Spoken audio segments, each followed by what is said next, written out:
त्याचं आज आपण रिव्हिजन सगळं बघू. आणि मग आपला एक शेवटचा धडा राहतो, दॅट इज इकोसिस्टीम. तो झाला की आपल्या बायोच्या 3 धड्यांचं रिव्हिजन होईल. मग आपले केमिस्ट्रीचे धडे पडतील, ते पण 3 धडे आहेत. सो त्यांचंही रिव्हिजन आपण करूया. Okay, hello. म्हणजे याचा अर्थ असा आहे की तुम्हाला कळतंय पण तुम्हाला पटतंय. गुड. सो आपण अभ्यासाला सुरुवात करूया. I will share the screen with you. जर असं वाटलं की आवाज येत नाहीये किंवा नीट दिसत नाही तर मला सांगा, ठीक आहे. So the human body and organ system या धड्यामध्ये जसं आपल्याला माहिती आहे, it's a very simple lesson but it's very interesting as well. कारण की याच्यामध्ये आपल्याला आपण मागच्या वर्षी 7वीत असताना ज्या काही सिस्टीम्स, ह्युमन सिस्टीमचा अभ्यास केला होता. 5वी-6वीला पण आपल्याला इंट्रोडक्शन होतं की आपल्या बॉडीमध्ये ही सिस्टीम आहे, ती सिस्टीम आहे, ती सिस्टीम आहे. त्याने हे काम होतं, त्याने ते काम होतं. ह्या सगळ्याची सुरुवात ऑलरेडी झालेली होती. 5वी, 6वी, 7वीच्या अभ्यासामध्ये we already had been introduced with different types of systems in our body. पण त्यातल्या 2 मेजर सिस्टीम्स आपल्याला यावर्षी आहेत. आणखीन मेजर 2 सिस्टीम्स पुढच्या वर्षी आहेत. आणखीन त्याच्या पुढच्या सिस्टीम्स 10वीला आहेत. So this lesson is in continuation in all the 3 years of your 8th, your 9th and your 10th. Because it is expected that by your 10th, तुम्ही 10वीतनं जेव्हा बाहेर पास आउट होऊन बाहेर जाल, तेव्हा ऍटलिस्ट तुम्हाला तुमच्या शरीराबद्दल, about your human body, you will be having some basic information, some basic knowledge. त्याचा उपयोग तुम्हाला 11वी-12वीच्या in case you take science आणि तुम्ही बायोलॉजी घेतलं तर तुम्हाला त्याच्या पुढचा अभ्यास करणं सोपं जाईल. All the lessons from your 8th, your 9th and 10th are linked to the higher studies that are already there in your 11th and 12th. So आत्ताच्या या धड्यामध्ये human body and organ system मध्ये आपल्याला काय? The very first thing that we are given is there are types of systems in our body. The major systems are circulatory system, respiratory system, then our digestive system, बरोबर? Nervous system, skeletal system, muscular system, ह्या सगळ्या वेगवेगळ्या प्रकारच्या आपल्या systems आहेत. नंतर excretory system, reproductive system, ह्या वेगळ्या सिस्टीम्स आहेत. वेगळ्या का? कारण की त्यातल्या काही गोष्टी जसं की रिप्रोडक्टिव्ह सिस्टीम मध्ये असेल, आपल्या बॉडीमध्ये काही केमिकल्स म्हणजे हॉर्मोन्स याचा त्याच्यामध्ये खूप मोठा रोल प्ले होतो. So as per our grade आपल्याला एक एक सिस्टीम इंट्रोड्यूस झालेली आहे. ह्या वर्षी आपल्याला ह्युमन बॉडी आणि ऑर्गन सिस्टीम मध्ये 2 मेजर गोष्टी आहेत, respiratory and then circulatory system. सगळ्यात आधी तर आपण हे before starting of the revision of this lesson आधी आपल्या शरीराचा विचार करूया आपण. Our body, human body, we can divide into various parts. जसं वरचा हेड आणि खालचा सगळं आपलं ह्युमन बॉडी, म्हणजे बॉडीमध्ये बॉडी येते, त्यात डोकं पण येतं. पण हा इथला पोर्शन वेगळा आणि हा खालचा सेक्शन वेगळा. तर आपल्या ज्याला आपण धड आणि डोकं, मराठीमध्ये चांगले शब्द आहेत इंग्लिशपेक्षा या बाबतीत, धड आणि डोकं. डोकं बाजूला केलं तर जे धड असतं त्याच्यामध्ये पण आतनं 2 बाजू असतात. So in our body also there are 2 different sections. तर 2 सेक्शन्स आपल्या बॉडीमध्ये डायफ्राम नावाच्या एका मस्क्युलर शीट मुळे केलेले असतात. So you all have to understand that in your chest, आपल्या छातीमध्ये जस्ट बिलो अवर लंग्स एक असा पडदा आहे, मसल्सचा पडदा, ज्याने आपला वरचा आणि खालचा शरीराचा भाग 2 पार्ट्स मध्ये डिवाइड केलेला आहे. म्हणाल काहीच्या काही काय सांगताय, काहीच्या काही सांगत नाहीये, खरं सांगतेय आणि याचं कारणही तुम्हाला मी सांगते. The reason is upper body, ह्याला आपण थोरॅसिक कॅव्हिटी म्हणतो आणि खाली जे त्याला ऍब्डॉमिनल कॅव्हिटी म्हणतात. तर थोरॅसिक कॅव्हिटीमध्ये आपल्या चेस्टमध्ये 2 इम्पॉर्टंट गोष्टी आहेत. त्या 2 इम्पॉर्टंट गोष्टी बाकीच्या गोष्टी चालवत आहेत. जसं your brain is protected in your skull. तुमचा ब्रेन एका वेगळ्या ठिकाणी ठेवलेला आहे कारण तो कंट्रोल सेंटर आहे तुमच्या बॉडीचं. Likewise in your thoracic cavity there are 2 important organs which are going to help your body to survive. सगळ्यात पहिला आहे heart. Heart when pumps our life starts. आईच्या पोटामध्ये जेव्हा आपण होतो की नाही छोटे बेबी, ज्या वेळेला आपल्या हार्टचे बीटिंग सुरू झाले त्यावेळेलाच आपण खरं हार्टला काम करायला लागलो होतो. That was the time when we started working on our heart. तर त्या हार्टने आपल्याला तेव्हापासून पंप करून जिवंत ठेवलेलं आहे. सेकंड थिंग जी आपल्या थोरॅसिक कॅव्हिटीमध्ये आहे, जे आहे लंग्स.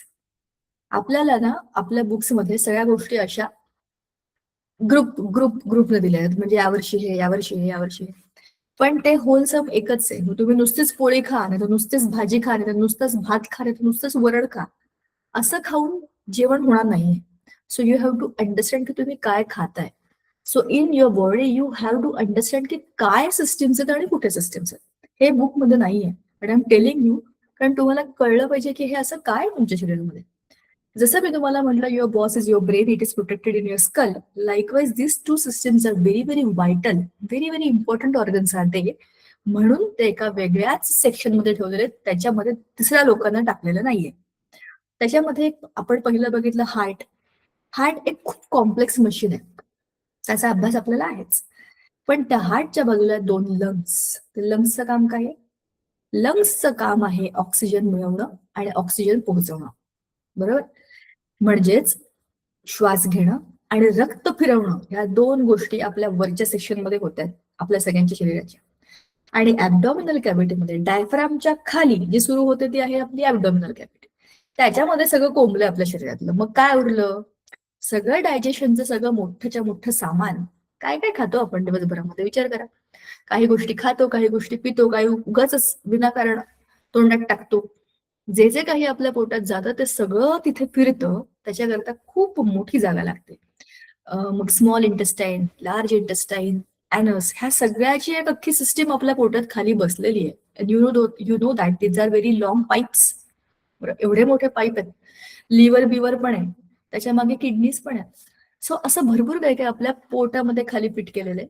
आणि त्याच्यापैकी कुठलीच गोष्ट वरच्या गोष्टीला डिस्टर्ब करू नये म्हणून वेगळ्या सेक्शन मध्ये टाकलेली आहे. तुम्ही तुमचं काम करा, हे याचं काम करतील, असं चाललंय. पण ह्या सगळ्यांच्या बरोबरीने 2 सिस्टीम आहेत. एक आहे स्केलेटल सिस्टीम, जी आपल्या शरीराचा बेस आहे, फ्रेमवर्क आहे, त्याच्या आजूबाजूला गोष्टी लटकवलेल्या आहेत. दुसरी आहे मस्क्युलर सिस्टीम. विदाउट मसल्स आपले ऑर्गन्स पण पूर्ण होणार नाहीत आणि विदाउट मसल्स आपली मुवमेंट पण होणार नाही. तर ते मसल्स ऑर्गन पण बनवत आहेत आणि आपल्या बोन्स किंवा स्केलेटलला चिटकलेले पण आहेत. दुसरा इम्पॉर्टंट पार्ट जो आहे, म्हणजे आपल्या बोन्स मसल्सला सोडून दुसरा, जो आहे आपली नर्वस सिस्टीम. तर नर्वस सिस्टीम सगळ्याला कोऑर्डिनेट करते. असं एकत्र सगळं चाललेलं आहे. आता मी तुमच्याशी बोलतेय, तुम्ही ते ऐकताय, बघताय, तुम्हाला समजतंय, ह्या सगळ्या गोष्टी सायमल्टेनियसली सुरू आहेत. तुमच्याशी आता बोलता बोलता मी हातपाय हलवते, काहीतरी मुवमेंट्स करते, हे कोऑर्डिनेशन आहे माझ्या बॉडीचं to talk to you. Likewise तुमच्या ब्रेनमध्ये ह्या सगळ्या गोष्टी फीड होत आहेत, म्हणजे सगळ्या गोष्टी आपण एकत्र करतोय. हे सगळं because of the coordination of our bodies आणि जे आपल्या नर्वस सिस्टीममुळे होते. म्हणजेच एकाच वेळेला सगळ्या सिस्टीम्स काम करतायत. तुमच्याशी बोलताना माझा श्वास बंद झालाय असं होतंय का? माझं बोलणं ऐकता ऐकता तुमचं हात थांबले असं होतंय का? असला काय तुम्हाला शॉक दिला नाहीये मी. तुम्हाला तेच सांगते जे तुमच्या शरीरामध्ये आहे. So the thing is, all the systems work always in sync, synchronized movement सगळ्या गोष्टींची आपल्या बॉडीमध्ये होत असते. पण आपल्याला सर्व्हाइव्ह करण्यासाठी ज्या खूपच नेसेसरी गोष्टी आहेत, ज्यांच्याशिवाय आपण जगू शकत नाही, त्यातली आहे रेस्पिरेशन आणि दुसरी आहे सर्क्युलेशन. तुम्ही म्हणाल काय ब्रेनने काम नाही केलं तर काय आम्हाला काही प्रॉब्लेम येणार नाही का? येईल ना. ब्रेनने हवं तसं काम केलं नाही तरी प्रॉब्लेम येईल. जसे काही डिसिजेस असतात, अल्झायमर असतात किंवा काही ब्रेन रिलेटेड सर्जरीज होतात किंवा ट्युमर्स असतात, ह्या सगळ्या गोष्टी ब्रेनला पण त्रास देतात. पण याचा अर्थ असा आहे का की तो माणूस इमिडिएटली मरून जाईल?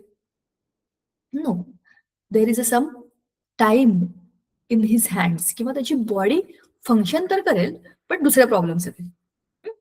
समजा स्केलेटल सिस्टीम मध्ये प्रॉब्लेम आहे, आता तुम्हाला अंदाज असेल, काही लोकांना संधिवात, तुमच्याकडे आजी आजोबा असतील किंवा तुम्ही बघितलं असेल, जिथे जॉईंट्स आहेत, संधी आहेत शरीरामध्ये, तिथे दुखतं, त्याला संधिवात म्हणतात. अशा लोकांच्या मुवमेंट्स मध्ये त्यांना खूप त्रास होतो, उठता बसता येत नाही. आपण बघा ना, पटकन उठलो, पळत गेलो, पाणी घेऊन आलो, आपण खूप इझिली ह्या गोष्टी करतो because our body is in coordination आणि आपली स्केलेटल सिस्टीम प्रॉब्लेम मध्ये नाही.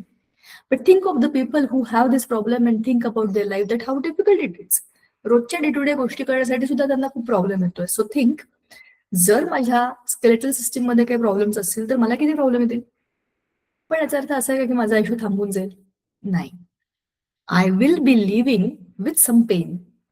पण रेस्पिरेशन आणि सर्क्युलेशन ह्याच्यामध्ये झोल झाला तर गेलाच मग माणूस.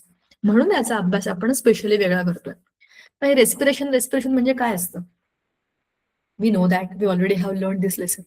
Respiration is nothing but getting oxygen to survive. सोप्या भाषेमध्ये. पण ह्या रेस्पिरेशनचे पण 3 मेजर टाइप्स आहेत. एक आहे एक्सटर्नल रेस्पिरेशन, दुसरं आहे इंटरनल आणि मग सेल्युलर रेस्पिरेशन. याचा अर्थ काय आहे? एक्सटर्नल या शब्दाचा अर्थ आहे बाह्य, बाहेरच्या बाहेर.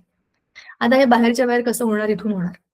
हे जे नाक आहे ना, त्याचा आपल्या चेहऱ्याला सौंदर्य देण्याच्या व्यतिरिक्त बायोलॉजिकल एकच उपयोग आहे, तो आहे एक्सचेंज ऑफ गॅसेस. मग त्या नाकाचा आकार कसाही असू द्या, रंग कसाही असू द्या, त्याचं एकच काम आहे आपल्या बॉडीच्या बायोलॉजीमध्ये to allow exchange of gases. नाकातून हवा घेणं आणि शरीरातली हवा बाहेर टाकणं एवढंच काम नाकाचं आहे. But it's a very important organ, कारण की इथूनच एक्सचेंज होऊ शकतो. बरोबर. तुम्हाला नाकाची व्हॅल्यू केव्हा समजेल? जेव्हा तुम्हाला सर्दी होईल, नाक जाम होईल आणि मग श्वास घ्यायला त्रास होईल, तेव्हा समजेल अरे यार, हे नाक आहे ना, हे खूप महत्वाचं आहे. मग जेव्हा हे बंद होतं तेव्हा तोंडाने श्वास घेतो आपण, पण बिना श्वासाचे आपण राहू शकत नाही. इमॅजिन करा ना, तुम्ही पाण्याखाली गेलाय, डीप डायव्हिंग करताय, स्विमिंग करताय आणि तुम्हाला श्वास घ्यायला सांगितला without mask. Will you survive? नाही, तिथे आपण श्वासच नाही घेऊ शकणार. नाका तोंडात पाणी गेलं की कसं आपण पोहू शकतो? आपण काय मासे होत का? म्हणून याचा अर्थ असा आहे की we need to have air, exchange of air through our nose. म्हणून ते external respiration, inspiration, expiration, inhalation, exhalation. असं एकदम असं धान बिन केंद्रात गेल्यासारखं वाटतं ना. इन्हेल करा, एक्सहेल करा, हे सगळं करतो आपण. डॉक्टरकडे गेलं तर डॉक्टर म्हणतातच मोठा श्वास घ्या, मग ते चेक करतात ठक ठक, म्हणतात आता हळूहळू सोडा. सो तेव्हाही त्याच्याही आधी आणि नंतर आपण श्वास घेतच असतो, पण आपण हे किती निरंतर करतो हे तेव्हा समजतं आपल्याला. सो इन्हेलेशन, एक्सहेलेशन ह्या आपल्या बॉडीमधल्या एक्सटर्नल रेस्पिरेशनच्या काही गोष्टी आहेत. मग हे internal respiration, second part of it. आता आपल्या बॉडीमध्ये एक्सचेंज ऑफ गॅसेसने हवा तर आता आतमध्ये आलेली आहे.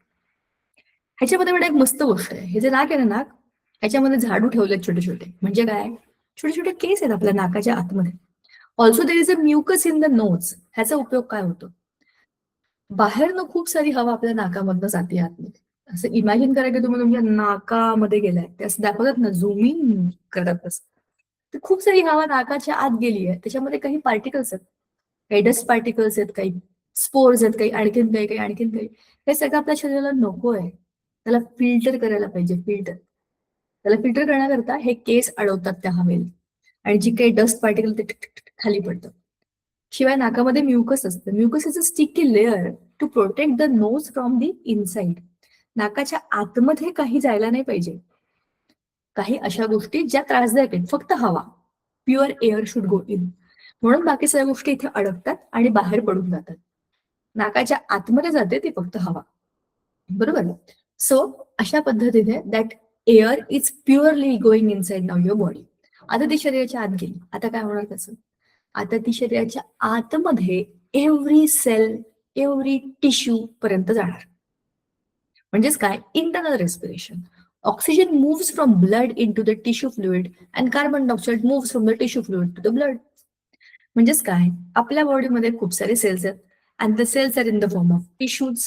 Every tissue is in need of oxygen because they all are the living cells. आपल्या शरीरामधले सगळेच्या सगळे सेल लिव्हिंग आहेत की नाही? आपण सजीव आहोत, तसे आपले सेल्स पण सजीव आहेत. And every living cell needs oxygen to survive. कारण की त्या ऑक्सिजन मधनं पुढची प्रोसेस होते जी आहे सेल्युलर रेस्पिरेशन. तर ते ऑक्सिजन मिळवलं की काय करणार आहे? आतमध्ये असलेला कार्बन डायऑक्साईड टाकावा लागेल ना. जागा कुठे? एवढीशी पिशवी आहे. त्या पिशवीत तुम्ही जितकं सामान टाकाल तितकं बाहेर टाकावं लागेल तुम्हाला. जे नको ते फेकून द्या बाहेर. So your bag will be clean. So ती बॅग म्हणजे सेल आहे. त्या सेलच्या आतमध्ये ऑक्सिजन घेऊन जे काही बनलंय ते आहे कार्बन डायऑक्साईड, ते तुम्हाला बाहेर टाकायचंय. काय गरज आहे पण प्रत्येक सेलला हे ऑक्सिजन पाहिजे, ऑक्सिजन पाहिजे म्हणून वाट बघण्याची? What is the need of the blood to carry the oxygen with it everywhere? आणि असं काय आपल्या ब्लडमध्ये की त्याच्यामधूनच ऑक्सिजन जातो? ह्या सगळ्या प्रश्नांची उत्तरं आहेत सेल्युलर रेस्पिरेशन मध्ये. सेल मध्ये रेस्पिरेशन होतं म्हणजे काय होतं? लिटरली बर्निंग होतं. काय बोलताय? आमच्या शरीरामध्ये आग लागली आणि आम्हाला माहित नाही का? नाही माहिती तुम्हाला, कारण की ते सेल्युलर लेवलला होतंय. आणि ते कसं होतंय मी सांगते. Every cell is a living quantity. बरोबर. त्या प्रत्येक सेलला जगण्याकरता एनर्जीची गरज आहे. एनर्जी कोण देतं आपल्याला? Food that we eat. Blood मधनं जसं ऑक्सिजन येतं तसं ब्लड मधनं फूड पण येतं, म्हणजेच काय, शुगर पार्टिकल्स. इमॅजिन करूया आपण ग्लुकोन डीचं बिस्किट घेतलं, खाल्लं, किंवा ते ग्लुकॉन डी, आता उन्हाळा आहे, ग्लुकॉन डीचे दिवस आहेत, इन्स्टंट एनर्जी. त्यातनं आपल्या शरीराला लवकर ग्लुकोज मिळते, आणि glucose is the fast releasing energy releasing material that we eat. त्या बिस्किटांना खा किंवा ग्लुकॉन डीला खा, आणि तुमच्या शरीरामध्ये आता काय आलंय? ग्लुकोज आलंय. कसं आलंय? थ्रू युअर बॉडी, स्टमक मधनं ऍब्झॉर्ब झालं पटापट, ते ब्लड मध्ये आलं. आता ब्लड मधनं हे ग्लुकोज प्रत्येक सेलमध्ये जातं. Now every living cell has glucose inside it. नुसतंच फूड आहे, पण फूड, आणि तुमच्याकडे नुसतं बिस्किटचा पुडा आहे, तुम्ही खाल्लाच नाही तो उपयोग काय? तसंच त्याच्यामध्ये ग्लुकोज आलेलं आहे, पण नुसतंच ठेवलेलं आहे. ते वापरायचं असेल तर तुम्हाला त्याला तोडावं लागेल. म्हणजेच काय, you have to break the molecule of glucose, and for that you need to burn it. Literal burning या शब्दाचा अर्थ आहे की you are going to oxidize the molecule of glucose. Oxygen is the gas which supports burning. आपण केमिस्ट्रीमध्ये शिकलोय, बरोबर. तर जेव्हा आपण ऑक्सिजन घेतो तेव्हा हा जो ग्लुकोजचा मॉलिक्यूल आहे तो बर्नआउट होतो, म्हणजेच तो तुटतो. त्याच्यामधनं कार्बन डायऑक्साईड बनतो, त्याच्यामधनं पाणी बनतं, आणि we get usable form of energy, that is 38 ATP by decomposition or by degrading of one glucose molecule. एका ग्लुकोज मधनं 38 ATP मिळतात आपल्याला, म्हणजे एवढी एनर्जी मिळते. आता हे एटीपी काय आहे? इमॅजिन करा, मी गेले मार्केटमध्ये आणि मला घ्यायची भाजी, तर मी त्यांना म्हणेन की मला 1 किलो बटाटे द्या. तर 1 किलो बटाटे ते लोक मला देतील, मला त्यांना काहीतरी परत द्यायचं, तर मी काय देऊ? मी त्यांना पैसे देणार, आणि ते रुपीज मध्ये देणार. भारतामध्ये होत आपण, आपलं चलन, आपली करन्सी रुपीज आहे, तर मी ते रुपये देऊन सामान घेतलं. पुढे दुसऱ्या कुठल्याही दुकानात जरी मी गेले तरी पण मी तसेच रुपये देणार आणि त्या वस्तू घेणार. म्हणजे मार्केटमध्ये किंवा बाहेर कुठेही काही विकत घेण्याकरता माझ्याकडे जे चलन आहे, जे युनिट आहे, ते आहे रुपीज. तसं माझ्या बॉडीमध्ये मला प्रत्येक गोष्टीसाठी एनर्जी वापरायची, बरं. एनर्जी वापरूनच माझ्या गोष्टी होणार आहेत. तुमच्याशी बोलताना मी हात हलवते, ह्या गोष्टीसाठी सुद्धा माझ्या शरीराला काही एनर्जी वापरायची आहे. ही कशी वापरली जाणार आहे? त्याची करन्सी आहे एटीपी, एडिनोसाइन ट्रायफॉस्फेट. या फॉर्म मध्ये ही एनर्जी वापरली जाते. म्हणजेच काय, आपण जे काही खातो ते आपण युटिलाइज करतो, बरोबर. तुम्ही म्हणाला आम्ही जेव्हा झोपतो, आम्ही जेव्हा आराम करतो, तेव्हा आमच्या शरीरामध्ये काहीच क्रिया होत नाही, मग आमची एनर्जी स्टोअर्ड राहील, असं नसतं. आपल्या शरीराच्या आतमध्ये पण खूप सारे प्रोसेसेस सुरू आहेत, and for that also we need to have energy. So ती असते एडी, म्हणजे adenosine triphosphate. ATP is the usable energy, जी आपल्या सेलमध्ये बनते, प्रत्येक सेलमध्ये असते, आणि म्हणून प्रत्येक सेल त्याचं काम करतो, आणि एकत्रित आपण भरपूर कामं करतो, मोठी कामं करतो. So this is all about cellular respiration. 3 प्रकारचं रेस्पिरेशन आपल्याला कळलं आता. मग आता आपण बघूया आपल्या रेस्पिरेटरी सिस्टीमचं स्ट्रक्चर कसं असतं. खूप मस्त सोपं स्ट्रक्चर आहे. जरा चित्रामध्ये बघा आणि इमॅजिन करा की ह्या स्ट्रक्चरमध्ये आपल्याला काय काय दिसतंय. हा कोण मुलगा आहे बरं, ज्याचं चित्र काढलं इथे? आपल्या क्लासमधलंच कोणतरी दिसतोय हा. तर ह्याच्यामध्ये this picture clearly shows various organs involved in our respiratory system. Respiration starts with nose. बघा.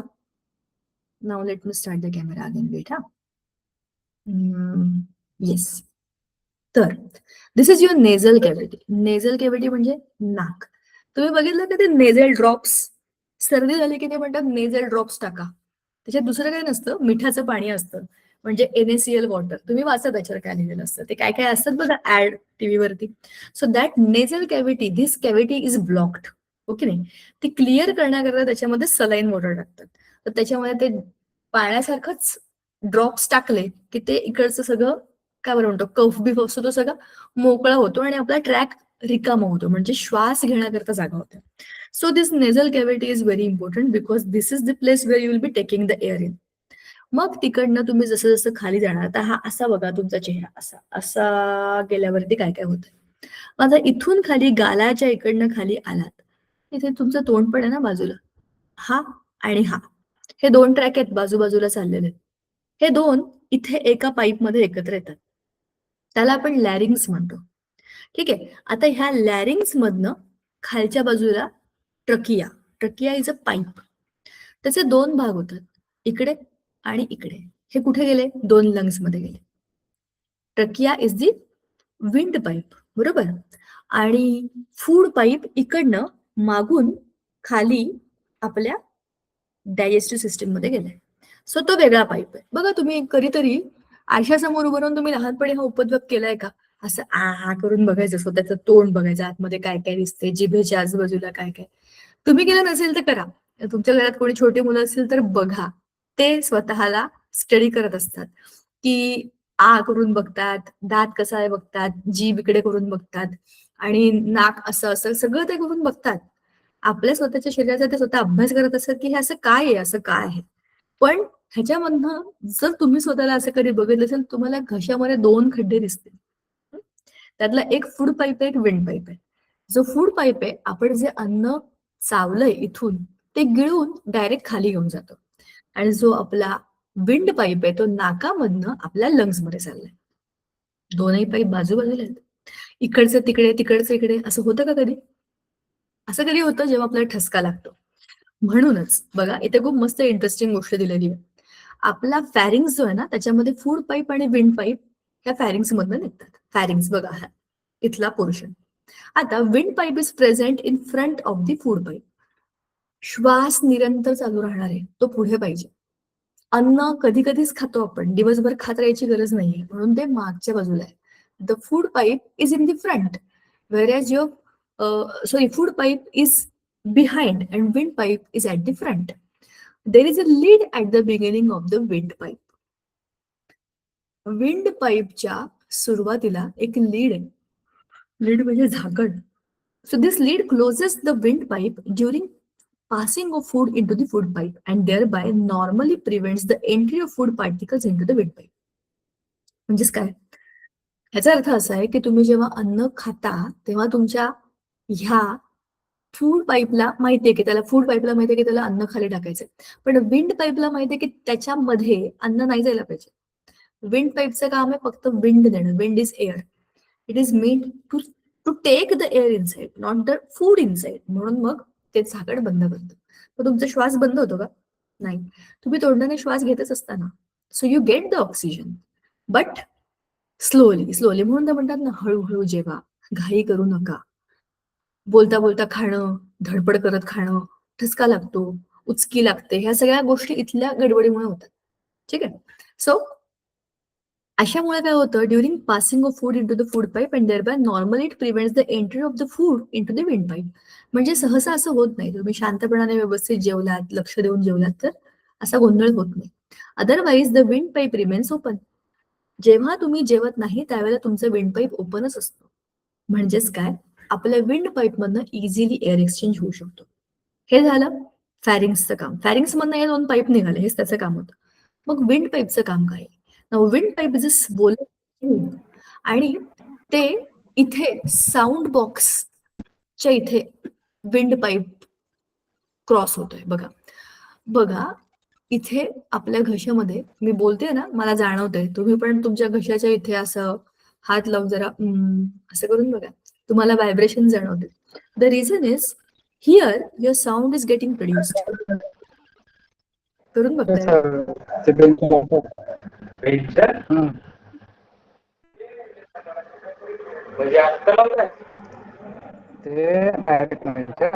मध्ये लावून देऊ म्हणे सगळे आलं आणि या म्हणे.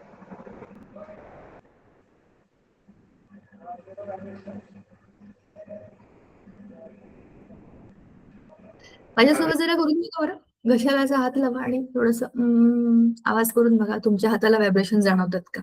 सो द रिझन इज, असं होण्यामागचं कारण आहे, इथे आपण जेव्हा बोलतो की नाही तर त्या आवाजामुळे आपल्या इथे वोकल कॉर्ड्स व्हायब्रेशन होतं. And vibration is one of the reason of production of sound. जिथे व्हायब्रेशन आहे, जिथे फ्रिक्शन आहे, तिथे काहीतरी घर्षण आहे, तिथे काहीतरी निर्माण होतं, त्याला आपण साऊंड म्हणतो. म्हणून प्रत्येकाचा आवाज वेगळा आहे ना. वोकल कॉर्ड्स आपल्या इथे असतात. तर विंड पाईपच्या इकडनं आपल्या साऊंड बॉक्सच्या इकडनं खाली it bifurcates, it is getting divided into 2 parts in the thoracic cavity मध्ये. So one branch enters the right lung and the other into the left lung. आपण जे बघितलं ते हे आहे. इथपर्यंत आपली आता गोष्ट आली. आता लंग्स मध्ये काय आहे? लंग्स मध्ये तर सगळी जादू आहे. सगळं काम लंग्स मध्ये होतंय. पण लंग्स असतात कसे आणि कुठे आणि किती मोठे? So the lungs are present on either side of the heart in the thoracic cavity. वरच्या कॅव्हिटीमध्ये, डायफ्रॅमच्या वरती जी कॅव्हिटी त्याला आपण म्हणतो thoracic cavity. त्याच्यात 2 लंग्स आहेत, एक लेफ्ट एक राईट. अँड इट इज एक हार्टच्या डावीकडे, एक हार्टच्या उजवीकडे. Now maximum area of the thoracic cavity is occupied by the lungs. कारण लंग्स असे असे असे करणार आहेत, तर जास्त जागा पाहिजे. सो त्याच्यामुळे आपल्या thoracic cavity मध्ये जास्तीत जास्त जागा लंग्सने घेतली आणि मिनिमम पार्ट ऑफ द हार्टला बिचारायला खूपची में डाल के दिया है, इतना ही जगह में तुमको रहने का. कारण काय, त्याला जरी पंप करायचं असेल तरी पण तो जागा सोडून फिरत नाहीये. लंग्स मात्र हे करतात. कसं आपण बघूया. So each lung has double layered covering. लंग्सला पण एक डबल लेअर कव्हरिंगचा आहे. सो हे कशासाठी आहे? त्याला म्हणतात pleura. Lungs are elastic like a sponge. So lungs are made up of many small compartments called as alveoli. Rich network of capillaries is present around each alveolus. Walls of alveoli and capillaries are extremely thin. Gaseous exchange can easily take place across these thin walls. As large number of alveoli is present in the lungs, larger surface area is available for a gaseous exchange. हे सगळं बघू आपण. पण आधी हे समजून घ्या की आपल्या लंग्सना, आपला लेफ्ट लंग जो आहे ना थोडासा छोटा आहे आणि कारण तिथे हार्ट आहे. राईट लंग थोडासा मोठा आहे आणि दोनही लंग्स हे इट्स लाईक अ स्पॉन्ज. आता आपण, तुम्ही ते बघितलं पण असेल, बलून बॉटलमध्ये बलून टाकायचे असे 2 आणि मग ते असे फुगवायचे आणि सोडायचे. याचे एक्झॅक्टली उलट खरं तर आपले लंग्स काम करतात. आता सगळी सिस्टीम एकदा समजून घ्या, मग आपण खालचं सगळं वाचू. डायफ्राम वगैरेचं पण खाली सगळी इन्फॉर्मेशन आहे. But you understand first what happens. सगळ्यात पहिली गोष्ट तर अशी होते, आपण जेव्हा श्वास घेतो म्हणजे काय होतं? बाहेरची हवा आपल्या शरीराच्या आत आली. आपल्या लंग्समध्ये, लंग्स छोटे आहेत, म्हणजे श्रिंक आहेत, कोलॅप्स झालेले. त्याच्यामध्ये एअर प्रेशर कमी आहे, पण बाहेर एअर प्रेशर जास्त आहे. So air always moves from higher pressure to lower pressure. हा फिजिक्सचा प्रिन्सिपल आहे, तुम्हाला माहिती आहे. So air from the outside of our body enters with force to our lungs. म्हणजे फोर्सफुली ही हवा आपल्या नाकातनं लंग्स मध्ये घुसते. जेव्हा आपले असे पडलेले लंग्स म्हणजे श्रिंक झालेले लंग्स, त्याच्यामध्ये हवा जाते तेव्हा ते मोठे होतात, फुगतात. फुगले म्हणजे काय झाले? Now they are what we can say, they are blown. फुगल्यावर कसे होतात तसे. ते मोठे झाले की त्याच्या खाली आहे डायफ्राम. ते एक्सपांड झाले. आता आधी ते कॉन्ट्रॅक्टेड होते, आता ते एक्सपांडेड आहेत. आता एक्सपान्शन झालं म्हणजे काय झालं? दाब निर्माण झाला, त्याच्यामध्ये हवा भरलेली आहे ऑलरेडी. सो ते काय करणार? त्यांची व्हॉल्यूम वाढला की खाली असलेला डायफ्राम त्याच्यात दाब येणार. Diaphragm is nothing but the muscular sheet. अशी एक लेअर आहे मसल्सची. दाबली गेली की ती काय करते? स्वतःला परत रिकव्हर करण्याचा प्रयत्न करते. इलॅस्टिसिटी. इलॅस्टिक कसं असतं आपलं, रबर कसं असतं, तुम्ही त्याला ताणलं सोडलं की ते परत जागेवर येतं. तसंच तुमच्या डायफ्रामला पण त्याला दाबलंय, why it will be in that position, uncomfortable position. What it does, त्याला वरती ढकलून टाकतं लंग्सला. लंग्स मोठे झाले, फुगले आणि त्यांनी आपल्या डायफ्रामला खाली ढकललं. आता डायफ्रामला परत स्वतःच्या जागेवर देतो, त्याला वरती वर पुश करतो. बाय धिस एवढ्याशा वेळामध्ये आपल्या लंग्समध्ये कार्बन डायऑक्साईड येऊन जमा झालाय. जेव्हा ते फुगले, तिथून सगळं पुढचं काम झालं, तिथला ऑक्सिजन सगळ्या सेल्समध्ये गेला, तिथून सगळा हा कार्बन डायऑक्साईड आला. फुगलेल्या लंग्समध्ये आता जी हवा आहे त्याच्यामध्ये कार्बन डायऑक्साईड आहे. And when the diaphragm will push the lungs, that time the air will be going out of the body through the nose, but now it will be having carbon dioxide. एखाद्या पिक्चरमध्ये आपण बघतो ना, एका सेकंदामध्ये hero येतो, मारतो, हे करतो, ते करतो. छोट्याशा वेळामध्ये खूप सारे काम. असं सगळं इथे होतं आणि हे खरं होतं. So our body is very, very magical thing. जगातल्या सगळ्यात मॅजिकल गोष्टींपैकी एक आहे human body. Think about it, how complex it is. श्वास घेतला आणि सोडला. Within some fraction of seconds मध्ये एक्सचेंज ऑफ गॅसेस होतोय आपल्या बॉडीमध्ये. आणि every cell is getting oxygen to convert the food into the usable form of energy that the cell is using for itself, and it is continuously getting food and oxygen. Again it is creating carbon dioxide जो बाहेर टाकला जातो. शरीरामध्ये जमा करून ठेवत नाही आपण. असं केलं तर आपल्याला त्याचा त्रास होईल. सो हे चेंज होत राहतं. इतकं फास्ट कसं होतं? असं होतं की लंग्सचं स्ट्रक्चरच तसं बनलेलं आहे. It is made up of multiple alveoli. द्राक्षाचा घड वाटतो बघा ना, छोटे छोटे बॉल्स आहेत. I just make it bigger in the size. Now see, हे एका एल्व्हिओलायचं डिटेल स्ट्रक्चर बघा. खूप सारे बॉल एकमेकांमध्ये लावलेले आहेत. त्याच्यामध्ये निळा लाल निळा लाल निळा लाल अशा रेषा रेषा रेषा आहेत. हा काय रेषा आहे? See, if you look at this pipe, त्याच्या बाजूला पण एक लाल आहे आणि एक निळी आहे. निळ्याचे छोटे छोटे आणि लालचे छोटे छोटे, ह्याला कॅपिलरीज म्हणतात. So this are capillaries surrounding your alveoli. एल्व्हिओलायचं स्ट्रक्चर कसं आहे? असं खाली बघा, it's like a small ball or a balloon. त्याच्या बाजूने ही चालली आहे आपली कॅपिलरी. आता कॅपिलरीमध्ये काय मज्जा झाली आहे बघा. इकडे एल्व्हिओलाय इज पार्ट ऑफ लंग्स. तर त्या लंग मध्ये हवा आली, त्या हवेमध्ये ऑक्सिजन आहे. This is the deoxygenated blood, म्हणजे त्यातला ऑक्सिजन काढून घेतलेला आहे. वेन्स मधनं आलेलं ब्लड. हे ब्लड इकडे इकडे इकडे इकडे इकडे येणार. ह्या आणि ह्या एवढ्याशा रिजन मध्ये, यू थिंक अबाउट इट, ह्या ज्या जो काही त्यांचा एकमेकांशी संबंध येतोय एल्व्हिओलाच्या बाजूला, तुमच्या कॅपिलरीचा जो काही पार्ट शेअर होतोय, त्याच्यामध्ये होणार आहे exchange of gases. Because your alveoli and your capillaries are having selective permeability. कोणाला आत टाकायचं, कोणाला बाहेर टाकायचं हे त्यांना माहिती आहे. So this cell walls are very very very very thin. एकदम पातळ लेअर आहे ह्याच्यामध्ये. इथला ऑक्सिजन आता आपण इकडे टाकला. कुठे टाकला? आपल्या कॅपिलरीमध्ये टाकला. आणि इथला कार्बन डायऑक्साईड याने घेऊन टाकला. आता एल्व्हिओलस कडनं लंग्स मध्ये जे येणार आहे, मी तुम्हाला म्हणतो ना आपल्या श्वासामध्ये तेवढ्याशा वेळामध्ये आता आलीये कार्बन डायऑक्साईड येऊन जमा होणार आहे तिथे. आणि जेव्हा मी एक्सहेल करेन तेव्हा जो बाहेर टाकला हा इथला कार्बन डायऑक्साईड होता. आणि इथून आलेला ऑक्सिजन आता परत कॅपिलरी मधनं पुढे पुढे गेला. And now it is going back to the lungs. आणि पुढे तिकडे त्या कॅपिलरीज मधनं ते आता जाणार आहे पुढे. Sorry, not lungs, to heart. म्हणजे म्हणून तर बघा ना, वर थोरॅसिक कॅव्हिटीमध्ये हार्ट आणि लंग बाजूबाजूला काय ठेवले असते? ऑक्सिजन मिळवला की तो सगळीकडे पोहोचवायचा आहे. पोहोचणारा कोण आहे? ब्लड आहे. देणारा कोण आहे? लंग्स आहे. म्हणून हे एकमेकांच्या बाजूबाजूला असलेले डिपार्टमेंट आहेत आपल्या बॉडीत. त्यांच्यामध्ये डायजेशन नाहीये, त्यांच्यामध्ये नर्वस सिस्टीम नाहीये, म्हणजे ब्रेनचं काही पार्ट झालेला नाही. तो वेगळा काम करतोय मागे, तो वेगळ्या सेक्शन मध्येच काम करतो. तर आता त्याचा एक काय बरं म्हणतो त्याला, पाठीचा कणा आपला व्हर्टिब्रल कॉलम वेगळं काम करतोय, त्याच्यामध्ये वेगळे लोक बसलेत काम करणारे. पण ह्या दोघांच्या डिपार्टमेंटमध्ये कोणी इंटरफेअर करत नाही, कारण ते एकत्र काम करतात.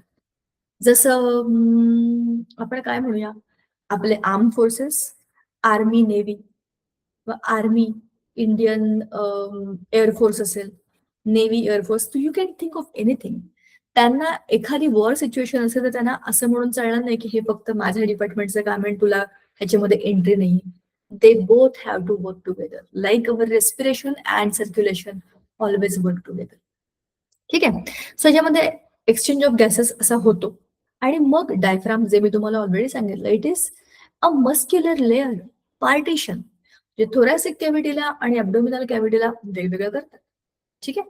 आता तुम्ही तुम्ही छोट्या मुलांना पण कधी बघितलं असेल, एकदम छोटे बारके पुरके मुलं असतात ना, जी नीट जेवत नाही, रात्रंदिवस फोन बघतात आणि जेवताना रडतात, मला हे नको, मला ते नको.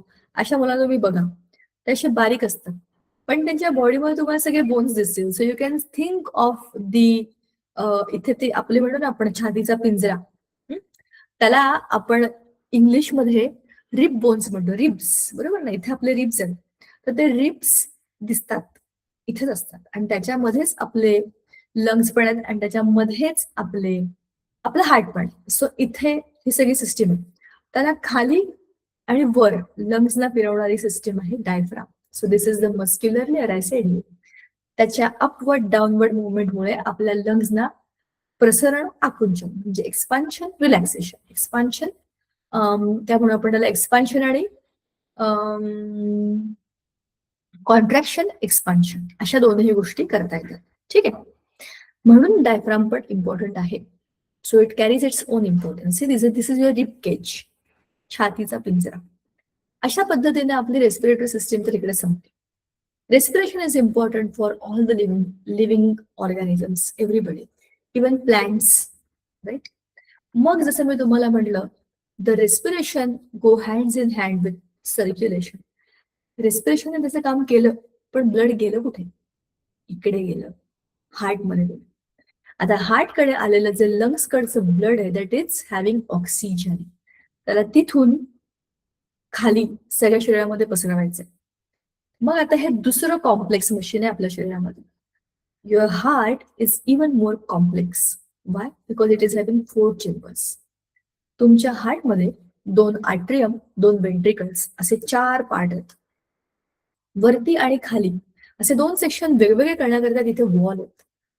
2 आणि 3 अशा 2 वेगवेगळ्या प्रकारच्या वॉल आहेत आपल्या हार्टमध्ये. आपल्या हार्टची लेफ्ट साइड आणि राईट साइड अशा 2 भाग आपण करू शकतो. प्रत्येक साइडचा वरचा आणि खालचा म्हणजे अप साइड, डाऊन साइड असे एकूण मिळून 4 भाग. This is your heart.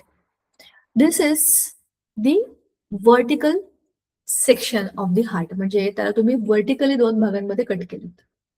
असं वाटतं ना ऐकायला, हार्ट कापून टाकलं. इट इज लाईक दिल तोड दिया, पण हम वो तो करने का सोच रहे. पण हा ब्लॅक कलर याच्यात दिसत पण नाहीये. कोणता रंग घेऊया आपण? हिरवा रंग घेऊया. तर by this we can divide our heart into 2 parts. This is your right side and this is your left side. ठीक है? Now the left and right both the sides are divided again into up and down. So this is, जसे मी तुम्हाला म्हटलं, हे वरती आहे 2 atrium, आणि हे असे पक्षी आहेत ना, पक्षी, ते आहेत वॉल्स. वॉल्स म्हणजे झापड, दरवाजा बंद होतो उघडतो, बंद होतो उघडतो. आपल्या लेफ्ट साइडला आहेत बायकस्पिड वॉल, 2 वॉल, आणि इकडे आहेत ट्रायकस्पिड वॉल, 3. 1 2 तीन पाकळ्या असलेलं असं म्हणू शकतो आपण. ठीक आहे. आता इकडे आणि इकडे the colour is indicating you many things. आता आपल्या लंग्स कडून आलेलं जे ब्लड आहे, that is having oxygen, so that is going to the superior vena cava, आणि इकडनं आपल्या हार्टच्या लेफ्ट आर्ट्रियम मध्ये ते ब्लड येतं. इथून ते वेंट्रिकल मध्ये जातं, आणि वेंट्रिकल मधून जे मोठा, बघा आता तुम्हाला इथे दिसतं एक मोठा पाईप आहे, इथून खालून निघालाय सिस्टमॅटिक एओर्टा. हा सिस्टमॅटिक एओर्टा सगळीकडे पसरतो आणि त्याचे खूप सारे ब्रांचेस शरीरामध्ये असतात. आता लेफ्ट साइडला, म्हणजे ह्या चित्राच्या लेफ्टला, पण ऍक्च्युली आपल्या शरीराच्या राईट साइडला, right side of the heart is having right atrium and right ventricle. आता याच्यामध्ये पल्मनरी आर्टरी आहे आणि पल्मनरी वेन्स, अशा 2 वेन्स आहेत. ही सगळी नाव आपल्याला आता काही त्याची देणं घेणं नाही, तुम्हाला जनरल इन्फॉर्मेशन म्हणून मी सांगते. तर ह्या पार्टमध्ये आपल्या सगळ्या शरीरामधलं असं रक्त ज्यातलं ऑक्सिजन वापरून झालेलं आहे आणि त्याच्यामध्ये आता कार्बन डायऑक्साईड आलेलं आहे. This type of blood is collected to the right side of the heart. So it is shown into the blue color. The reason is, इथे आता सगळं ऑक्सिजन काढून घेतलेलं रक्त आहे. From this atrium, it will go to the ventricle, the right side of the heart. इथून it will go to the left pulmonary artery, आणि तिकडनं ते जाईल लंग्स कडे. हे सगळं सिस्टमॅटिक चालतं. कुठला पाईप कुठे जोडलाय, कुठलं काय कनेक्टेड आहे, हे सगळं हळूहळू तुम्हाला येईल, बायोलॉजीमध्ये येईल. आता इमिडिएटली सगळं नाहीये, पण हे सगळं कनेक्टेड आहे, हे मात्र नक्की. बघा, सो ह्युमन हार्ट, आता त्याच्याबद्दलचे आपण डिटेल्स बघूया. जे जे काही मी तुम्हाला सांगितलं that already is given in short in the book. So the heart is present almost at the center in the thoracic cavity, but behind the ribs, between two lungs and slightly inclined on the left. थोडंसं डावीकडे आपल्या छातीवरती हात लावला आपण तर आपल्या सगळ्यांना ना असं किंचित आवाज येतो. जेव्हा आपण छोटे होतो ना तेव्हा तो खूप जोरात यायचा, कारण तेव्हा आपण बारीक होतो आणि आपल्या हार्टचं पंपिंग आपल्या हृदयाच्या मध्ये ढक ढक ढक ढक ढक खूप फास्ट होतं. As and how we grow up, the heart rate also gets stable. एकदम छोट्या मुलांमध्ये हार्ट रेट खूप जास्त असतो आणि एकदम म्हाताऱ्या माणसांमध्ये हार्ट रेट हळूहळू कमी होतो, बंद होत नाही, स्लो डाऊन होतो. शरीराची मुवमेंट पण तशीच असते ना, ग्रोथ पण तशीच चाललेली असते. सो जशी आपली ग्रोथ, जशा आपल्या मुवमेंट, तसं आपल्या हार्टचं पंपिंग. रिमेंबर दिस. लहान मुलं खूप ऍक्टिव्ह असतात, लहान मुलं खूप इन्क्युझिटिव्ह असतात आणि ते ग्रो होत असतात, त्यामुळे त्यांचं ठक ठक ठक ठक ठक ठक ठक ठक मशीन सुरू असतं. Whereas think about the old people, त्यांनी सगळ्या आयुष्याचे अनुभव घेतलेले असतात, त्यांना आता सगळं माहिती असतं आणि तरी पण त्यांचं शरीर इज अ मशीन, ते स्लोली स्लोली बीट करत असतं. But on an average 72 times our heart beats in a minute of an adult human, तुम्ही जर जनरल बघितलं तर. तर आता आपलं हार्ट हे आपल्या थोरॅसिक कॅव्हिटीमध्ये किंचित लेफ्ट साइडला between our two lungs it is placed. The size of our heart is equal to one's own fist. स्वतःच्या बंद मुठी एवढंच आपलं हार्ट, एवढंच आहे. एवढूच हार्ट आहे आणि आपल्या सगळ्या शरीरातलं ब्लड पंप करते. Think about it, how small it is. आणि आपण 1 लिटर पाण्यासाठी एवढी मोठी बाटली घेऊन जातो, ते पुरतच नाही ना आपल्याला. पण आपल्या बॉडीची खासियत काय तुम्हाला सांगू का? ह्युमन बॉडी खूप कमी जागेमध्ये गोष्टी इतक्या कॉम्पॅक्ट पद्धतीने बसवल्यात ना. एवढूच हार्ट आहे, त्याचे पण 4 भाग आहेत, 2 वरती 2 खाली. एवढ्याशा सेक्शन मध्ये ब्लड येतंय सोडतंय आणि कंटिन्युअसली चालू आहे. आपण जेव्हा मी तुम्हाला म्हटलं जसं आईच्या पोटामध्ये होतो तेव्हापासून जे पंपिंग सुरू आहे त्याचं, ते आपल्या शेवटच्या क्षणापर्यंत ते काम करतच राहणार आहे. सो अशा पद्धतीने हे जे काम करते, this is your continuous pumping system. मग ते असं कसं करू शकतं? कारण की ते एक मस्क्युलर ऑर्गन आहे, पूर्ण it is made up of muscles. शिवाय they are the involuntary cardiac muscles. म्हणजे याचा अर्थ काय? इनव्हॉलेंटरी म्हणजे त्याचा आपल्या इच्छेशी काही संबंध नाही. व्हॉलेंटरी मीन्स ऐच्छिक. इनव्हॉलेंटरी म्हणजे तुम कुछ भी सोचो, मैं मेरा ही काम करेगा. मला खूप आनंद झाला, मला खूप दुःख झालं, मला आज हे वाटतंय, मला उद्या ते वाटतंय, माझ्या वाटण्याशी माझ्या हार्टचा काहीही संबंध नाहीये. मला खूप दुःख झालं, काही लोक म्हणतात ना असं वाटतं मरून जावं. त्या हार्टने ऐकलं तर तो माणूस खरंच मरून जाईल, पण हार्ट ऐकत नाही. त्याला माहितीये दिस इज अन इमोशनल फूल. आज हे म्हणतोय, उद्या आनंदाने नाचेल कुठल्या तरी गोष्टीमुळे. मेरा काम है पंपिंग, मैं उतना ही करेगा भैया. ते बरोबर तेवढंच करत. ते तुमच्या इच्छेवर चालत नाही, ते त्याच्या मशिनरीवर चालतं. जेव्हा मशिनरीमध्ये गडबड होते तेव्हा हार्टचे प्रॉब्लेम होतात.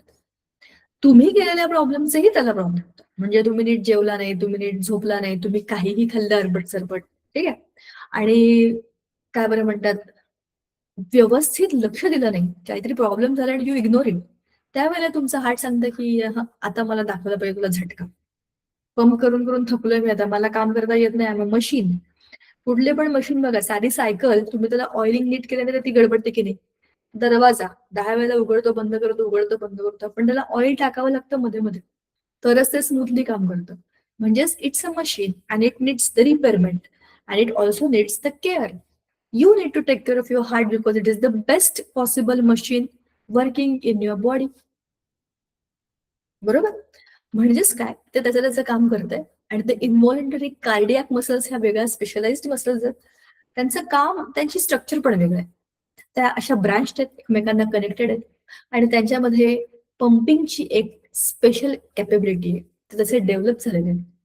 दे कॉन्ट्रॅक्ट अँड रिलॅक्स एका डेफिनेट रिदम मध्ये. असंच सगळ्यांचं हृदय बीट करतं. कोणाचं काही वेगळं करतं का? काय कोणाचं नाशिक ढोल, कोणाचं काय, असं कुठल्याच म्युझिक वरती ते होत नाही. त्याचं स्वतःचं एक रिदम आहे and that is common in all the humans.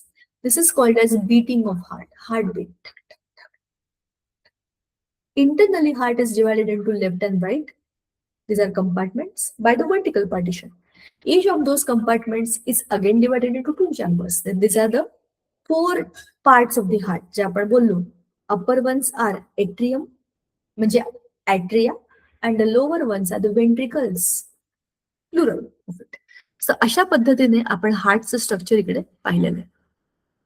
आता पुढच्या वेळेला आपल्याला blood vessels and how the blood vessels are different, same, they work, what is about the structure of blood, what is there inside the blood, also how this what we can say functions of blood and blood groups are different, हे आपण बघणार आहे. हा छोटासा धडा आहे, हा इथे संपून जाईल पुढच्या वेळेला. ठीक आहे, अशा पद्धतीने हा लेसन आपला इकडे पुढच्या वेळेला संपेल. आज आपण जे काही डिस्कस केलं हे खूप माहितीतलं होतं, आपल्या छान होतं, सोपं होतं. Still it is complex. जसं मी तुम्हाला म्हटलं, human body is not a simple machine, it is having many complicated things together. I hope तुम्हाला कळलं असेल. Thank you so much. भेटू पुढच्या वेळेला. Bye bye.